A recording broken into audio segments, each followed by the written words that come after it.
I did. I mean, I I did a series with my friend Ido about these different archetypes that we feel like are the most kind of common ones that come up in that process. Um, so, I mean, I can list the ones we talked about. Um, I again, I think there's some ones that I see consistently, and at the same time, that's where the individual path is going to show up in terms of what that person needs. And so I guess to me, I feel like ayahuasca more generally is in plant medicines. I think generally as well. I think they work in different ways and I think they have different qualities. And, even things like MDMA, that has a really beautiful spot in this work as well. Um, but I think the intention of them generally, how I understand it, yeah, is to help us kind of contact different parts of ourselves. And then also from there, something larger. And, I've seen so many people come down and their experience is just really physical. And, that's what they needed. Or other people kind of go on these visionary journeys and that's what they needed. And then one night it's physical for someone and the next night it's this very visual experience. And then in terms of the archetypes, yeah, I think there's a lot in terms of this idea of death, rebirth, um, and even this kind of idea of hell is another kind of, that's one we talked about in the series we did death, rebirth, hell. We did mother, father, child.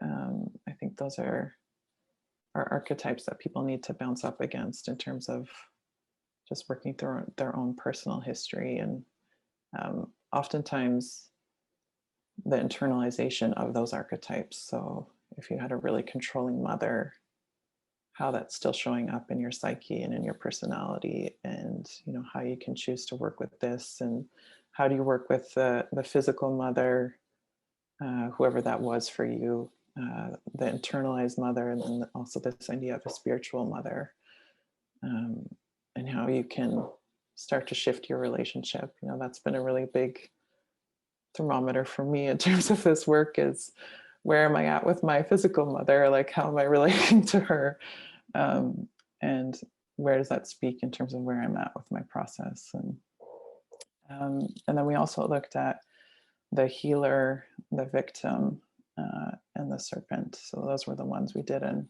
our archetype series. And so I feel like those are a lot of the common ones that come up. And I think, eventually, ideally in this work, whatever that is, even if it's just working with yourself, developing some form of that inner healer, um, can be really important. And sometimes that can be a vision where people can get really lost in it as well, in terms of wanting to become an ayahuasquero after having one ceremony, or becoming Jesus after one ceremony or something like this.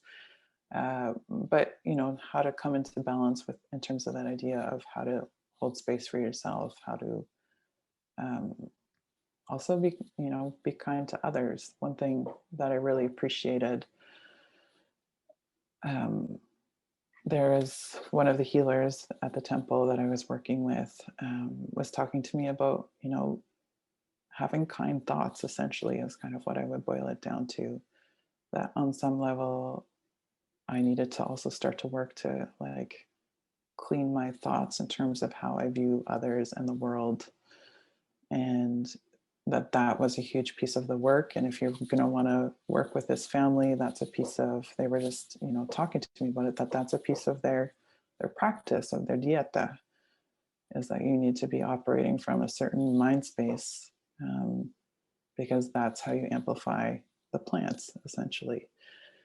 And so